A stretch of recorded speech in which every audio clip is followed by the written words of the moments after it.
Hello my friends and welcome back to EVE Online with me, Mark from DadX, and here's our Merlin.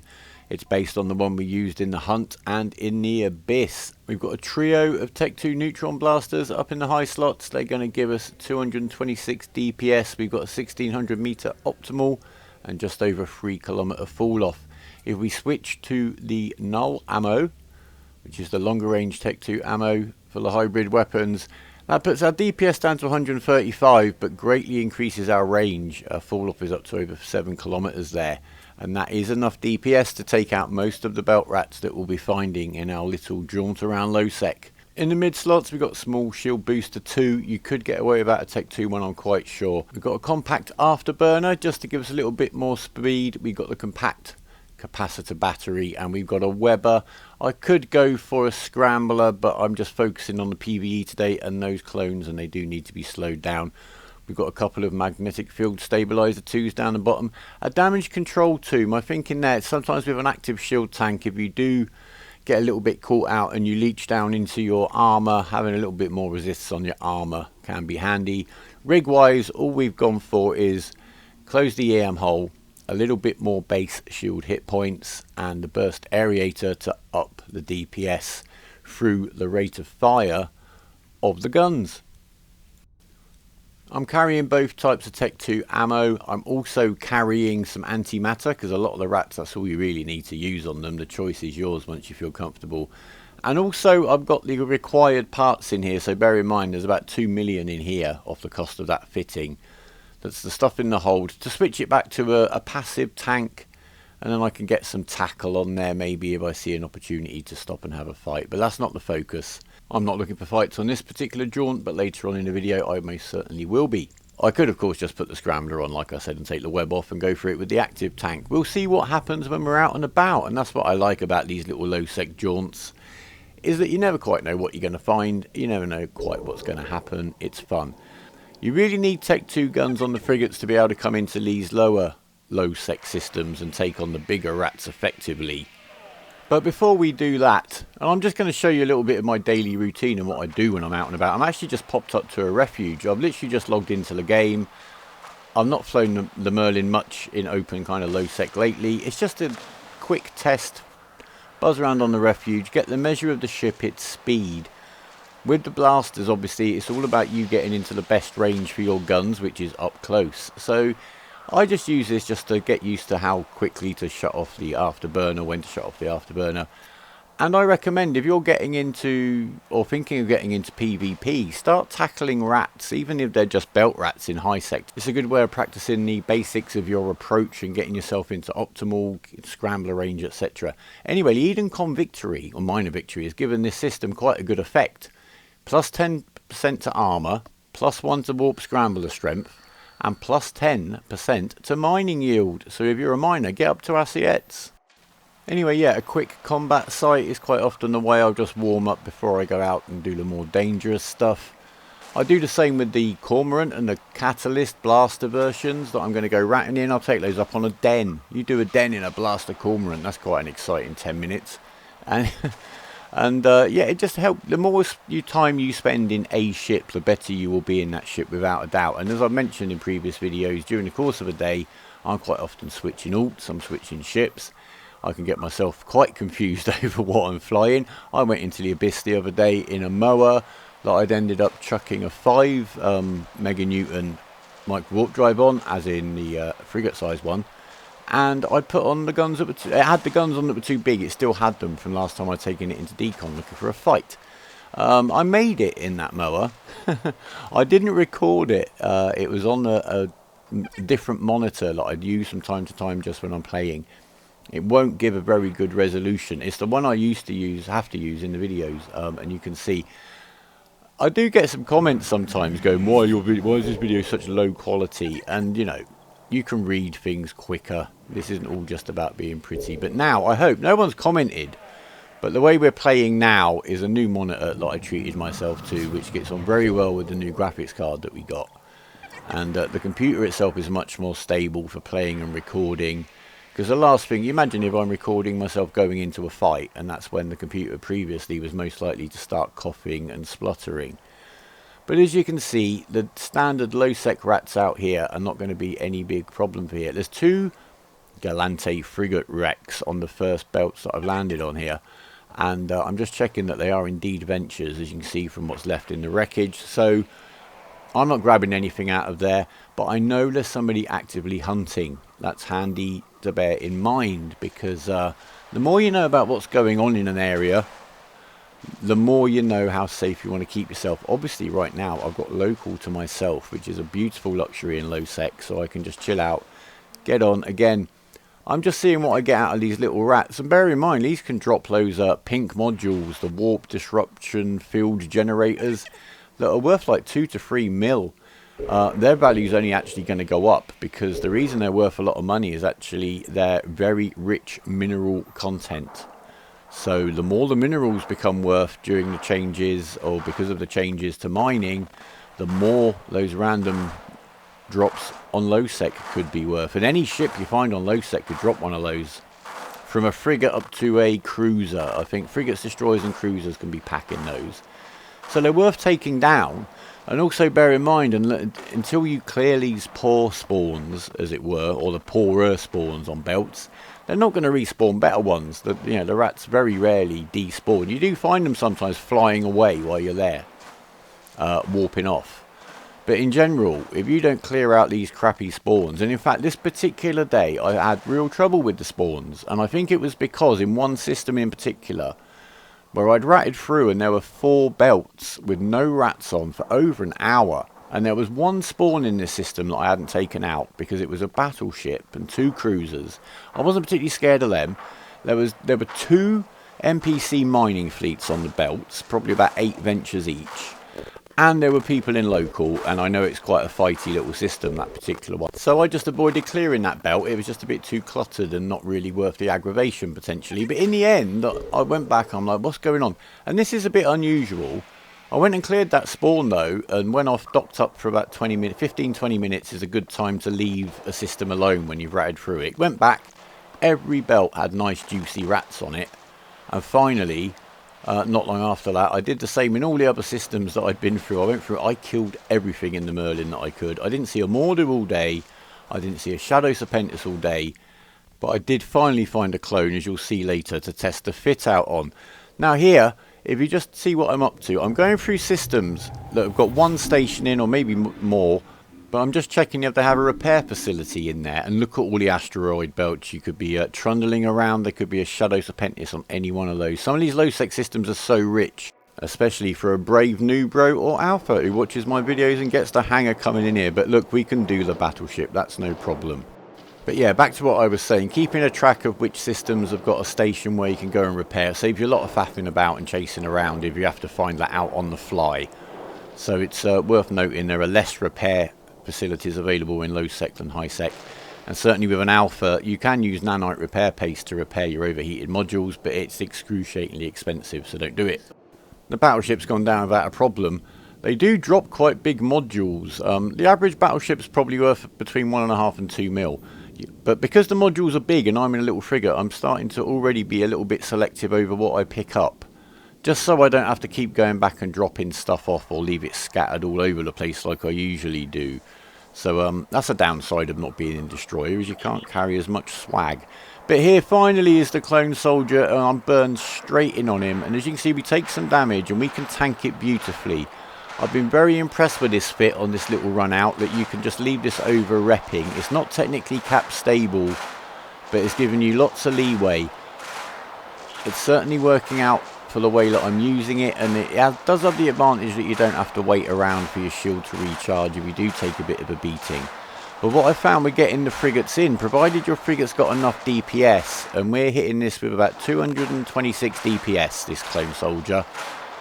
I overheat briefly, but I don't overheat for very long because I'm a little bit wary because I lost a ship because I burnt my guns out the other day to a Stratios that decloaked on me, but we'll talk about that again in a minute. But you'll get there. As long as you've got the DPS, once you're in, you will not take any damage at all. So even if you did have the passive fit, you would have had more than enough hit points to take what he hit you with as you were on the run in. As I'll show you another day when I kill one, I'm sure I'll pop it in a video. But certainly this active tank fit It lets you keep mobile. It's quite a good laugh. I'm not sure how it would do in a fight because I've got another active tank fit I use for fighting. And I've just built one. There's been a guy, he killed my Alpha, ThinTrash in his Drake. He decloaked in his Stratios. He's basically a very good solo cloaked ship ambusher. He uses Manticores, he uses Asteros, he uses Stratioses.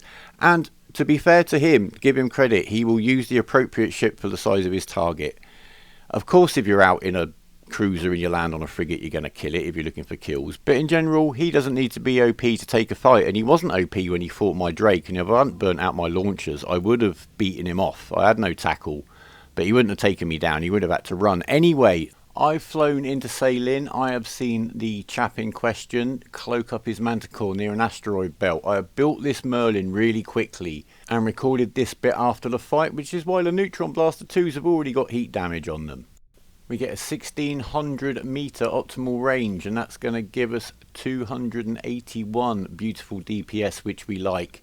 In the rig slots, we've got the burst aerator to up rate of fire and therefore the DPS. I've closed the EM hole because you always want to close your EM hole, but that's the only resistance module in this fit. The Merlin does have its inherent bonuses based on your Cardari frigate skill, so we're going to rely on those. And this, of course, is Anthrax, who is an alpha and has level 5 Cardari frigate, so that's 20% bonus to all resistances. For this fit, we will need a processor overclocking unit rig, which gives us more CPU on the fit. And the reason we need the extra CPU, this guy here, but we'll come back to him. We've got an enduring afterburner, gives a little bit of speed. We've got the scoped warp scrambler. I've got a Tech 2 web on here. It slows them down an extra 5%. It's the only one I had, but because of that I've had to go with one Magstab Tech 2 and one compact. I'd much rather have had two of the Tech 2 magnetic field stabilizers and gone with a Tech 1 web, to be honest. Compact powered diagnostic system to give us a little bit more power grid to make this fit work.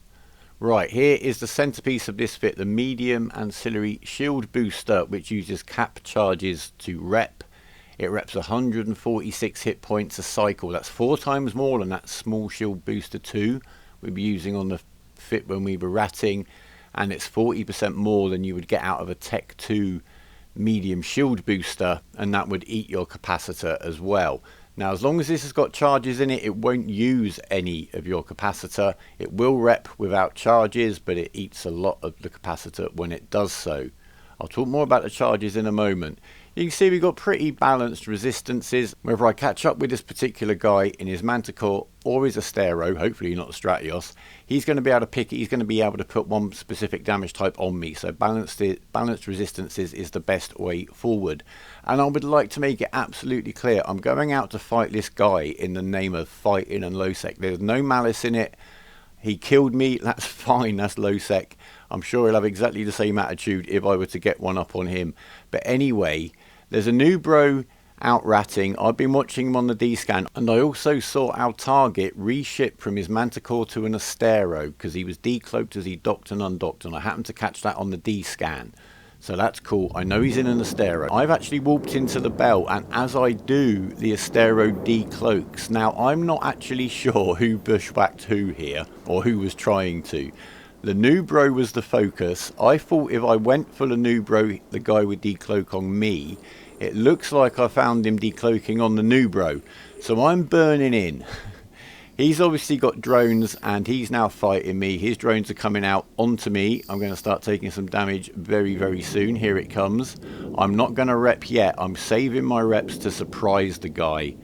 I'm hoping he thinks that this is my passive tank and he's eating it. So now we'll give him a good, there you go. There's our reps. We'll keep them going. We've got 9 charges in here. I'm getting in close. I've got the blasters overheated and I'm burning through his tank. He seems to still have his EWA on the new bro. He's got no scramble or anything on me, but I'm not going anywhere. I think he knows that, to be honest with you. And as I say, we're having a little battle of wills here. I'm hoping I've caught him out completely with my ancillary shield booster and the tank I'm getting now out of my little Merlin. I've stopped overheating. He's into hull. I'm really wary of overheating my weapons, especially against this bloke. I'm not doing it twice. Now we've run out of charges there. I'm going to go for the reload, but we're done anyway. So as you saw there, how that ate the cap. So a mismanaged ancillary shield booster could really mess you up. I do have a little poke at his pod, but he knows what he's doing. And I just scoot off. I don't linger. I'm suspect. There are other people around who might have seen the fight on their D-scan, see me suspect and want to come and say hello. So I'm just going to get out of the way for now. Job done. Maybe the new bro will loot the wreck. Let's have a look at the kill mail. 174 million's worth of Astero, and that was about, what, 8 mils worth of Merlin thrown at him. The new bro is on the kill mail. Well done him. He got into the fight as well. Let's have just a little look at what was going on. I was actually getting hit by augmented warriors there. He had some more augmented drones in his hold, but they didn't drop. Not a great drop from there, but thank you to the friend, who I'm not going to name for security reasons, who went and got them drones for me and brought them in. I also got 31 mil bounty for killing that bloke, because he's done such a good job of what he does. And here's the Killboard. Let's have a look at New Bro's Killboard. He's just got 174 million ISK kill, and he's been losing some ventures and some little ships, so at that rate he can carry on doing what he's doing. He'll be ISK positive on his Killboard for about the next 4 years, so well done, new bro. And here's ThinTrash, the alpha, in the exact same fit. He gets 60 less DPS out of it, bless him, due to that Omega privilege and all that. Exactly the same fit, very tight on the power grid, and he is sporting a 2% power grid implant, although they're quite expensive. I actually need that for one specific fit that he uses. You could just switch out the power diagnostic system for the micro auxiliary power core, and that will fix the problem. Ranges are all the same, and most importantly, the repair. The Repper gives you exactly the same boost as it did for the Amiga. I've also got 4% less bonus on each of the resistances because I haven't got Cardari frigate level 5, but we do okay, don't we? Now, on the subject of the cap boosters that you put into the Ancillary Shield Booster, the difference between Navy, which are very, very expensive, as you can see there, 19,500 each, and the regular cap booster 50, which costs 650 and is very cheap. The only difference is their physical size, and the difference that makes is how many you can load into the booster and how many you can carry on your ship. So you can see there, with the standard cheap ones, it can hold 7. And remember, the reload on the shield booster is 1 minute. You're not really going to do it in a fight on the fly. So the more you can fit in, the better. So that is why, certainly in PvP, you're going to see people paying the extra for the Navy rather than the regular ones. The other thing to bear in mind with the Ancillary Shield Booster is that you want to put in the smallest size charges, as in the cap booster 50s. You don't get any more shield for putting in the 75s or the 100s. Okay, do remember that. I made that mistake when I very first tried to use one.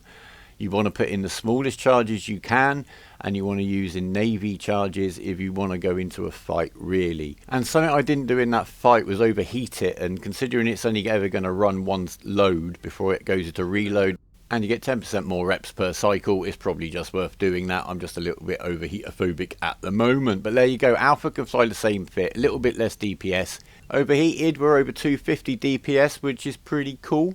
That's pretty much on a par with what we were getting out of the Cormorant when it was only running the Tech 1 blasters with the antimatter ammo. So yeah, not a bad effort from a frigate in the hands of an Alpha. Give it a go. Okay, a little bit of bonus footage now, an example to you all that want to venture into low sec. I make my videos for a reason, and I made one called Cormorant versus 3 out of 10 low sec escalation ninja. How to come in, learn the ropes, keep safe and not risk a huge loss if it all goes wrong. So I've spotted a Hecate out on the belts when I'm mucking about, and I can tell he's within 1 AU of me, but he's not on a belt. So Yetfar has come out and combat scanned him in his Hecate. Off of the other guy's D-scan is where he parked his ship. But the combat probes should have been on the other guy's D-scan for him to see. And we've got his pinpointed. We've gone up onto the 3 out of 10. Yetfar went ahead through the check-in gate. He's not in there, so I'm waiting at the security gate. And now Yetfar's back in this room. His Hecate is much faster than me. You'll see that in the next room. I'm now going to jump through this gate, go in to see the guy, see if I need to get a tackle on him, and if I don't die before the Hecate gets there. So the only way to find out is to head on in. Another one of those moments. It's like putting that chocolate in your mouth when you don't know what flavour it is until you bite into it. Right, there is one Hecate. He's a good fair distance away from me, so I'm going to start just burning over there. So now I'm on his overview. There's no reason for him to be hanging about unless he wants to fight me. But I can see no reaction from him. He's not moving, and I'm just going to keep heading that way. There's nothing else I can do right now. I'd also like to point out that this is the same Merlin as from the previous segment, and I haven't repaired the burnt guns, and I've only got 4 cap charges for my shield booster, so fingers crossed. Now apparently what this guy here is doing is looting wrecks. Yetfar could see that more clearly than I could, sorry.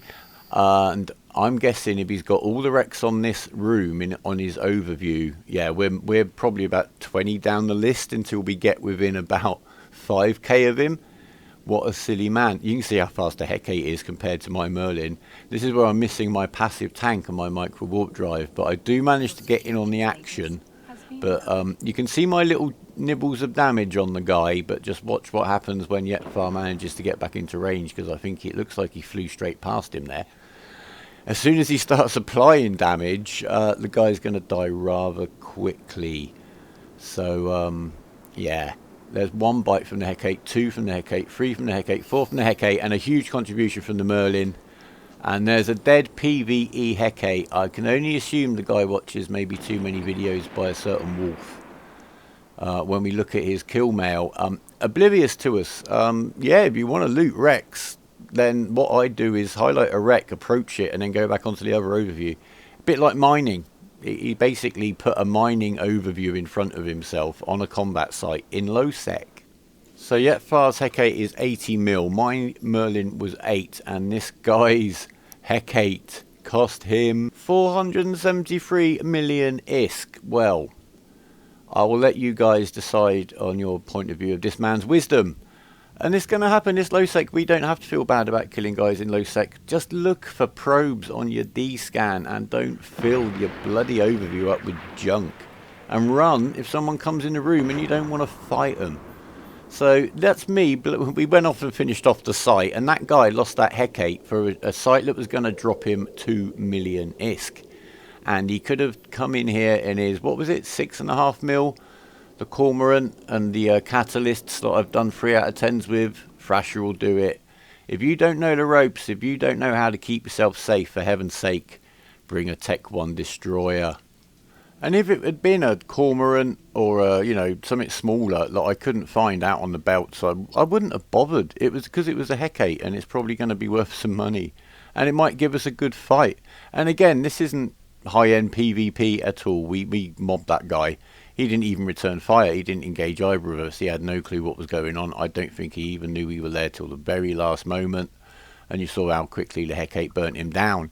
Anyway, guys, I hope you've enjoyed the video. So we've had a bit of PvE, bit of ratting, and a little bit of PvP at the end. But really, the lesson is to be learnt from that last kill is just don't be that guy. That's all I can say.